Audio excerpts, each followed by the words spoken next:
Hi everyone, it's the 11th week in Ordinary Time and this is Extra-ordo-nary.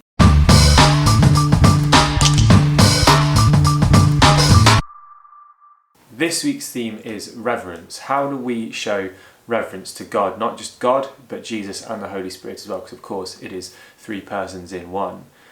Do we follow the second commandment and don't use God's name in vain or say things like, oh my God, things like that? So this week I encourage you to show reverence to God and your faith.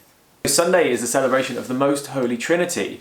There's three people. It's something that it's kind of the mystery of our faith, that God, Jesus and the Holy Spirit are one God but three different parts of the same God. It's quite a difficult concept to kind of get your head around, but we're going to be celebrating that on Sunday. We move through to Wednesday and it's the celebration of Saint Romuald, who was an abbot living around 1025. He died in 1025, but obviously lived prior to that. Thursday is the feast of Saint Alban, the first English martyr. He was living in Roman Britain around London, where he died for his faith. He was protecting a priest. At the time you weren't allowed to be Christian in the country, and so he was protecting a priest from the Romans. The priest got caught and St. Alban put himself forward to be punished instead of the priest. Friday is the celebration of Saint Aloysius Gonzaga.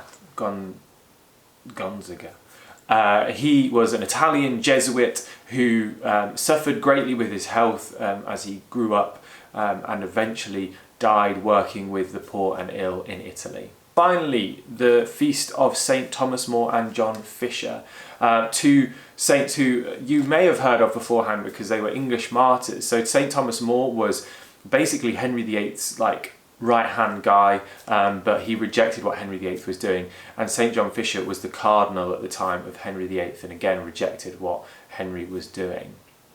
There are a few schools in the diocese that I know of that are called St. Thomas More and St. John Fisher, so shout out to you guys.